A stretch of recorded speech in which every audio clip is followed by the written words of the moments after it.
ಅಭಿವೃದ್ಧಿ ಕೆಲಸ ಮಾಡುತ್ತಿರುವ ನಿಮ್ಮ ಮನೆ ಮಗಳನ್ನ ಉಳಿಸಿ ಬೆಳೆಸಿ 23ನೇ ತಾರೀಕು ಶನಿವಾರ ಬೆಳಗ್ಗೆ 7ರಿಂದ ಸಂಜೆ 5 ಗಂಟೆವರೆಗೆ ಉಪಚುನಾವಣೆಗೆ ಸ್ಪರ್ಧೆ ಮಾಡುತ್ತಿರುವಂತಹ ನಿಮ್ಮ ಮನೆ ಮಗಳು ಲಕ್ಷ್ಮಮ್ಮ ನಾಯಕಮ್ಮನವರು ಅವರ ಪರವಾಗಿ ಮತಯಾಚನೆ ಮಾಡಲು ಬಂದಿರುವಂತಹ ಜನಪ್ರಿಯ ಶಾಸಕ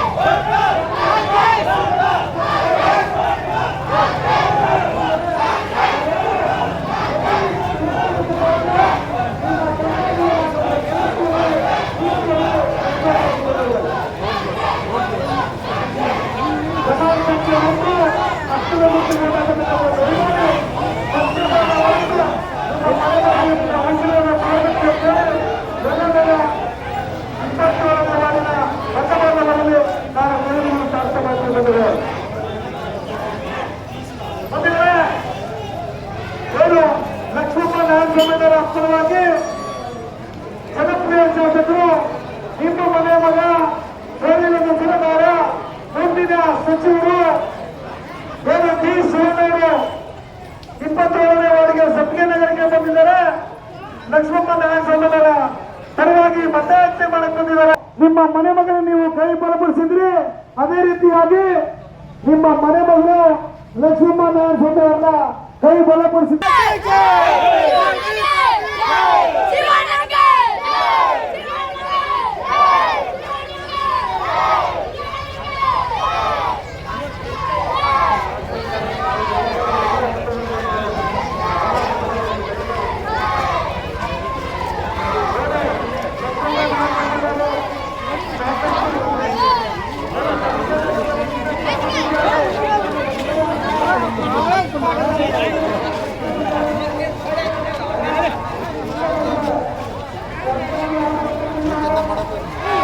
ಏನ್ ಸೌಂಡೇ ಇಲ್ಲ, ಸೌಂಡ್ ನೋಡಲ್ಲ.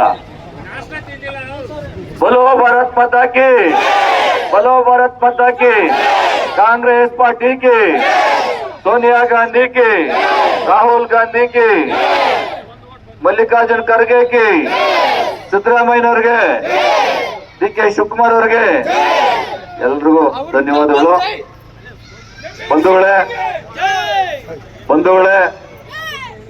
ಇದೇ 23ನೇ ತಾರೀಕು ಶನಿವಾರ ನಡೀತಾ ಇರ್ತಕ್ಕಂಥ, ಇನ್ನು ಕೇವಲ 3 ದಿನ ಇದೆ, ಶನಿವಾರ ನಡೀತಾ ಇರ್ತಕ್ಕಂಥ ಈ ಒಂದು ಉಪಚುನಾವಣೆಯಲ್ಲಿ ನಮ್ಮ ಇಂದಿನ ಕಾಂಗ್ರೆಸ್ ಪಕ್ಷದ ಅಭ್ಯರ್ಥಿಯಾಗಿ ಸ್ಪರ್ಧೆ ಮಾಡಿದ್ರು. ಮತ್ತೆ ಒಂದು ಸಾರಿ ಈ ಭಾಗದ ನಗರಸಭೆಯ ಸದಸ್ಯರು ಕೂಡ ಲಕ್ಷ್ಮಮ್ಮನವರು ಆಯ್ಕೆಯಾಗಿದ್ರು ನಿಮ್ಮೆಲ್ಲರ ಒಂದು ಆಶೀರ್ವಾದದಿಂದ. ಅದೇ ರೀತಿಯಾಗಿ ಇಂದಿನ ಒಂದು ಚುನಾವಣೆಯಲ್ಲಿ ಕೇವಲ 12 ಮತಗಳಿಂದ ಈ ಒಂದು ಚುನಾವಣೆಯಲ್ಲಿ ಪರಾಭವಗೊಂಡು ಇವತ್ತು ಮತ್ತೊಮ್ಮೆ ಈ ಅನಿರೀಕ್ಷಿತವಾಗಿ ಈ ಚುನಾವಣೆ ಬಂದಿದೆ. ಈ ಚುನಾವಣೆಯಲ್ಲಿ ನಿಮ್ಮೆಲ್ಲರ ಒಂದು ಬೆಂಬಲವನ್ನ ಪಡೆಯಲಿಕ್ಕೆ ಮತ್ತು ಕಾಂಗ್ರೆಸ್ ಪಕ್ಷದ ಅಭ್ಯರ್ಥಿಯಾಗಿ ಸ್ಪರ್ಧೆ ಮಾಡಿದ್ದಾರೆ. ಅನೇಕ ಸಮಸ್ಯೆಗಳು ನಾವು ಬಗೆಹರಿಸಿದ್ದೇವೆ. ನಿಮ್ಮೆಲ್ಲರ ಆಶೀರ್ವಾದದಿಂದ ನನ್ನೂ ಕೂಡ 3 ಬಾರಿ ಈ ಒಂದು ಕ್ಷೇತ್ರದಲ್ಲಿ ಶಾಸಕರನ್ನಾಗಿ ಆಯ್ಕೆ ಮಾಡಿದ್ದೀರಾ. ಆ ಆಯ್ಕೆ ಮಾಡಿದಂತ ಸಂದರ್ಭದಲ್ಲಿ ಇಡೀ ಕ್ಷೇತ್ರದಾದ್ಯಂತ ನಮ್ದೇ ಆದಂತ ಒಂದು ರೀತಿಯಲ್ಲಿ ಇವತ್ತು ಕಾರ್ಯಕ್ರಮಗಳನ್ನು ಹಮ್ಮಿಕೊಂಡು ಕಾರ್ಯಕ್ರಮಗಳನ್ನು ಅನುಷ್ಠಾನ ಮಾಡುವಂತ ಕೆಲಸವನ್ನ ಮಾಡ್ಕೊಂಡು ಬಂದಿದ್ದೀವಿ. ಅದೇ ರೀತಿ ನಮ್ಮ ನಾರಾಯಣ ಸ್ವಾಮಿಯವರು ಮತ್ತೆ ಅವರ ಶ್ರೀಮತಿಯವರು ಲಕ್ಷ್ಮಮ್ಮನವರು ಅದೇ ರೀತಿಯಾಗಿ ಇಲ್ಲಿ ಏನು ನಗರಸಭಾ ಸದಸ್ಯರಾಗಿ ಆಯ್ಕೆ ಆದ್ಮೇಲೆ ಅನೇಕ ಸಮಸ್ಯೆಗಳನ್ನ ಬಗೆಹರಿಸಿದ್ದಾರೆ. ಇವತ್ತು ರಿಂಗ್ ರಸ್ತೆ ಇರ್ಬೋದು, ಇಲ್ಲಿ ಹೋಗುವಂತ ಈ ರಸ್ತೆ ಇರ್ಬೋದು, ಮತ್ತೆ ಮುಖ್ಯ ರಸ್ತೆ ಇರ್ಬೋದು, ನಮ್ಮ ಏನು ಫ್ರೂಟ್ ಮಾರ್ಕೆಟ್ ಇಂದ ಬರುವಂತ ರಸ್ತೆ ಈಗ ಹಾಳಾಗಿದೆ. ಯಾಕೆಂತ ಹೇಳಿ ಇಲ್ಲಿ ಗೆದ್ದಂತ ನಗರಸಭಾ ಸದಸ್ಯರು ಹೆಚ್ಚಿನ ಒಂದು ಮುತುವರ್ಜಿಯನ್ನು ತಗೋಬೇಕಾಗ್ತದೆ, ಕೆಲಸ ಆಗಬೇಕು ಅಂತ ಹೇಳಿದ್ರೆ. ಆದ್ರೆ ಇಂದಿನ ಒಂದು ನಗರಸಭೆಯ ಸದಸ್ಯರಾಗಿದ್ದಂತ ನಾರಾಯಣ ಸ್ವಾಮಿ ಲಕ್ಷ್ಮಮ್ಮನವರು ನಿಜವಾಗ್ಲೂ ಕೂಡ ಹೆಚ್ಚಿನ ರೀತಿಯಲ್ಲಿ ನಮ್ಮನ್ನ ಕೆಲಸ ಆಗಬೇಕು ಅಂತೇಳಿ ಪ್ರತಿಯೊಂದು ಸಂದರ್ಭದಲ್ಲೂ ಕೂಡ ನಮ್ಮ ಜೊತೆಯಲ್ಲಿದ್ದು ಕೆಲಸವನ್ನ ಮಾಡಲಿಕ್ಕೆ ಉತ್ಸುಕರಾಗಿ ಕೆಲಸ ಮಾಡ್ತಾ ಇದ್ರು. ಅದೇ ಭಾಗದಲ್ಲಿ ಇವತ್ತು ರಸ್ತೆಗಳು ಮತ್ತೆ ಶುದ್ಧ ಕುಡಿಯುವ ನೀರಿನ ಘಟಕ ಪ್ರತಿಯೊಂದು ಕೂಡ ನಾವು ಮಾಡಿದ್ದೀವಿ. ಆದ್ರೆ ಇಂದಿನ ದಿನಗಳಲ್ಲಿ ಆ ಶುದ್ಧ ಕುಡಿಯುವ ನೀರಿನ ಘಟಕವನ್ನ ರಿಪೇರಿ ಕೂಡ ಮಾಡ್ಲಿಕ್ಕೆ ಆಗಿಲ್ಲ. ಈಗ ಮುಂದಿನ ಈ ಒಂದು ಚುನಾವಣೆ ಆದ ತಕ್ಷಣಕ್ಕೇನೆ ಆ ಒಂದು ಶುದ್ಧ ಕುಡಿಯುವ ನೀರಿನ ಘಟಕವನ್ನ ನಾವು ರಿಪೇರಿ ಮಾಡಿಸಿ ಜನಸಾಮಾನ್ಯರಿಗೆ ಬೇಕಾಗಿರ್ತಕ್ಕಂಥ ಒಂದು ಶುದ್ಧ ಕುಡಿಯುವ ನೀರನ್ನ ಕೊಡುವಂತ ಕೆಲಸವನ್ನ ಮುಂದಿನ ದಿನಗಳಲ್ಲಿ ಮಾಡ್ತೇವೆ. ಅದೇ ರೀತಿ ಇವತ್ತು ಸರ್ಕಾರಿ ಆಸ್ಪತ್ರೆ ಒಂದು ಆಗಬೇಕಾಗಿದೆ. ಯಾಕಂದ್ರೆ ಇಲ್ಲೆಲ್ಲ ಬಡವರು ಇರ್ತಕ್ಕಂಥದ್ದು ನಮ್ಮ ಸಬ್ಬಿಗೆ ನಗರದಲ್ಲಿ ಅವರಿಗೆ ಸರ್ಕಾರಿ ಆಸ್ಪತ್ರೆ ಆಗ್ಬೇಕಾಗಿದೆ. ಅದೇ ರೀತಿ ಸರ್ಕಾರಿ ಶಾಲೆಯನ್ನು ಕೂಡ ಈಗಾಗಲೇ 2 ರೂಮ್ ಹಾಕ್ಲಿಕ್ಕೆ BEOಗೆ ಹೇಳಿದ್ದೀನಿ. ಅದು ಈ ಚುನಾವಣೆ ಆದ ತಕ್ಷಣ BEO ಕಡೆಯಿಂದ ನಮ್ಮ ಸರ್ಕಾರದಿಂದ 2 ಶಾಲೆ ರೂಮ್ಗಳು ಕೂಡ ಆಗ್ತವೆ. ಇವತ್ತು ನ್ಯಾಯಬೆಲೆ ಅಂಗಡಿ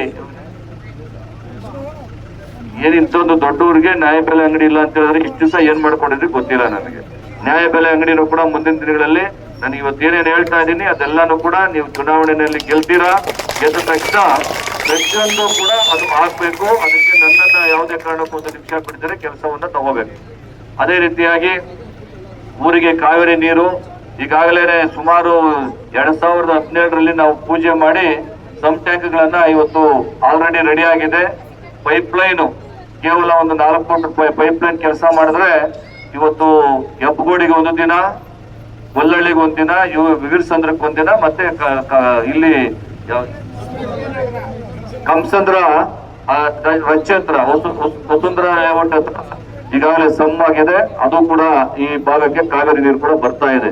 2017ರಲ್ಲಿ ಸುಮಾರು 25 ಕೋಟಿ ರೂಪಾಯಿ ಅದಕ್ಕೆ ಅನುದಾನವನ್ನು ಒದಗಿಸಿದೀವಿ ನಾವೇ ನಮ್ಮ ಸರ್ಕಾರದಿಂದ. ಅದೇ ರೀತಿ ಇವತ್ತು ಮನೆ ನಿರ್ಮಾಣಕ್ಕಾಗಿ ಇವಾಗ ಏನ್ ಕೇಳಿದ್ದಾರೆ ಸರ್ಕಾರದಿಂದ ಈಗಾಗಲೇ ಮನೆಗಳನ್ನ ಕೊಡ್ತಾ ಇದ್ದಾರೆ. ಒಟ್ಟು ಒಂದೊಂದು ಮನೆ ಬಡವರಿಗೆ ಯಾರು ಹೆಚ್ಚು ಮನೆ ಇದೆ, ಯಾರು ಸಿಟ್ ಮನೆ ಇದೆ, ಅವ್ರು ಮೋಲ್ಡ್ ಹಾಕೊಳ್ಳಿಕ್ಕೆ 3.25 ಲಕ್ಷ ರೂಪಾಯಿ ಸರ್ಕಾರದಿಂದ ಅನುದಾನ ಸಿಗುತ್ತೆ. ಅದೆಷ್ಟು ಮನೆಗಳಿದ್ರು ಪರವಾಗಿಲ್ಲ, ಅದನ್ನ ಕೊಡಿಸುವಂತ ಜವಾಬ್ದಾರಿ ನಂದಿರ್ತದೆ. ಅದನ್ನ ನಾನು ಮಾಡ್ಕೊಡ್ತೇನೆ. ಅದೇ ರೀತಿಯಾಗಿ ಸಮುದಾಯ ಭವನ ಜಾಗ ಗುರುತಿಸಿ ಹೇಳಿದ್ರೆ ಸಮುದಾಯ ಭವನವನ್ನು ಕೂಡ ನಾನು ನನ್ನ ಒಂದು ಕ್ಷೇತ್ರ ನಿಧಿಯಿಂದ ಮಾಡಿಕೊಡುವಂತ ಕೆಲಸವನ್ನ 25 ಲಕ್ಷ ಆಗಲಿ, ಬೇಕಾದ್ರೆ 50 ಲಕ್ಷ ರೂಪಾಯಿ ಆಗಲಿ ಅದನ್ನ ಹಾಕೊಟ್ಟು ಮಾಡಿಸ್ಕೊಡ್ತೇವೆ. ಅದೇ ರೀತಿಯಾಗಿ ಬಸ್ ನಿಲ್ದಾಣ ಈ ಚುನಾವಣೆ ಆದ ತಕ್ಷಣಕ್ಕೆ ಬಸ್ ನಿಲ್ದಾಣ ಎಲ್ಲಿ ಮಾಡಬೇಕು, ಊರ ಹತ್ರನ ಇಲ್ಲ ಆ ಲೇಔಟ್ ಎಲ್ಲ ಎಲ್ಲಿ ಅಂತೇಳಿ ನಮ್ಮ ನಾರಾಯಣ ಸ್ವಾಮಿ ಅವರು ಅವರ ಶ್ರೀಮತಿಯವರು ಎಲ್ಲಿ ಹೇಳ್ತಾರೋ ಅಲ್ಲಿ ಬಸ್ ನಿಲ್ದಾಣ ಮತ್ತು ಆಟೋ ನಿಲ್ದಾಣ ಕೂಡ ಮಾಡ್ಕೊಡುವಂತ ಕೆಲಸ ನಾವೇನೇ ನಿಂತು ಮಾಡ್ಕೊಡ್ತೀವಿ ಅಂತೇಳಿ ಸಂದರ್ಭದಲ್ಲಿ ಏನು ಶುದ್ಧ ಕುಡಿಯುವ ನೀರಿನ ಘಟಕ ಇವತ್ತು ರಿಪೇರಿ ಆಗಿದೆ. ಇವತ್ತು ಇಲ್ಲಿದ್ದಂತ ಕೌನ್ಸಿಲರ್ ಅದು ಮಾಡ್ಬೇಕಾಗಿದೆ, ಅದನ್ನ ಮಾಡಿಲ್ಲ. ನಾನೇನೆ ಖುದ್ದಾಗಿ ನಿಂತು ಅದನ್ನ ಮುಂದಿನ ದಿನಗಳಲ್ಲಿ ಆ ಒಂದು ರಿಪೇರಿ ಮಾಡಿಸ್ಕೊಡುವಂತ ಕೆಲಸವನ್ನ ಮಾಡ್ತೇನೆ. ಈ ಒಂದು ಎಲ್ಲೆಲ್ಲಿ ರಸ್ತೆಗಳು ಹಾಳಾಗಿದ್ದಾವೆ ಅದಕ್ಕೆ ಕಾಂಕ್ರೀಟ್ ರಸ್ತೆ ಮತ್ತೆ ಬೀದಿ ದೀಪಗಳನ್ನ ಎಲ್ಲೆಲ್ಲಿ ಹೋಗಿದೆ ಅಂತೇಳಿ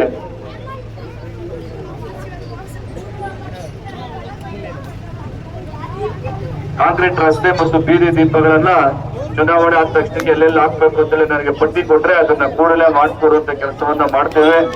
ಅದೇ ರೀತಿಯಾಗಿ ಏನು ಇವತ್ತು ಸಮ್ ಟ್ಯಾಂಕ್ ಆಗ್ತಾ ಇರೋದ್ರಿಂದ ಓವರ್ ಟ್ಯಾಂಕ್ ಅವಶ್ಯಕತೆ ಇಲ್ಲ. ಯಾಕಂದ್ರೆ ಡೈರೆಕ್ಟ್ ಆಗಿ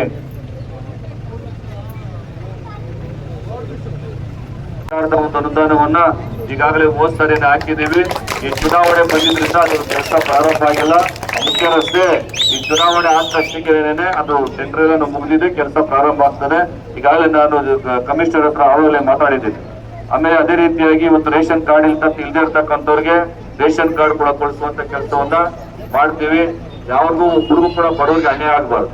ಯಾಕಂದ್ರೆ ಇವತ್ತು ಸರ್ಕಾರ ಮಾನ್ಯ ಸಿದ್ದರಾಮಯ್ಯ ಅವರು, ಮಾನ್ಯ DK ಶಿವಕುಮಾರ್ ಅವರ ನಮ್ಮ ಸರ್ಕಾರ ಈಗಾಗಲೇ ಎಲ್ಲ ಒಂದೊಂದು ಮನೆಯಲ್ಲಿ ಒಬ್ಬ ಮಹಿಳೆಗೆ, ಬಡವರಿಗೆ, BPL ಕಾರ್ಡ್ ಹೊಂದಿರ್ತಕ್ಕಂಥವ್ರಿಗೆ ಈಗಾಗಲೇ 2,000 ರೂಪಾಯಿ ಗೃಹಲಕ್ಷ್ಮಿ ಯೋಜನೆಯಲ್ಲಿ ಬರ್ತಾ ಇದೆ. ನಮ್ಮ ಕರೆಕ್ಟ್ ಆಗಿ ಹೇಳುವಂತ ಬರ್ತಾ ಇಲ್ಲ ಅಂದ್ರೆ ಏನಮ್ಮ ನಿನ್ನ ಬರ್ತಾ ಇದೆನಮ್ಮ, ಬರ್ತಾರಲ್ಲ ಕೈ ಎತ್ರಿ. ಇಷ್ಟೇ ಜನನಾ?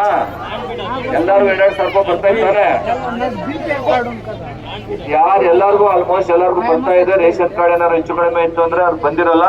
ಅದಕ್ಕೆ ನಮ್ಮ ಗಮನಕ್ಕೆ ತಗೊಂಡ್ಬಂದ್ರೆ ರೇಷನ್ ಕಾರ್ಡ್ ಮಾಡಿಸಿ ಮತ್ತೆ ಅವ್ರಿಗೆ 2,000 ರೂಪಾಯಿ ಬರುವಂತ ಕೆಲಸವನ್ನ ಬರದೇ ಇರ್ತಕ್ಕಂಥವ್ರಿಗೆ 90% ಬರ್ತಾ ಇದೆ. 90% ಭಾಗ ಎಲ್ಲರಿಗೂ ಕೂಡ 2,000 ರೂಪಾಯಿ.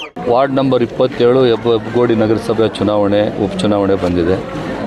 ಈ ಚುನಾವಣೆಯಲ್ಲಿ ಇಂದಿನ 2014ರಲ್ಲಿ ಪ್ರಥಮ ಬಾರಿಯಾಗಿ ನಗರಸಭೆ ಆದಂಥ ಸಂದರ್ಭದಲ್ಲಿ ಇದೇ ವಾರ್ಡಲ್ಲಿ ನಮ್ಮ ನಾರಾಯಣಸ್ವಾಮಿಯವರ ಧರ್ಮಪತ್ನಿ ಲಕ್ಷ್ಮಮ್ಮನವ್ರು ಗೆದ್ದಿದ್ದರು.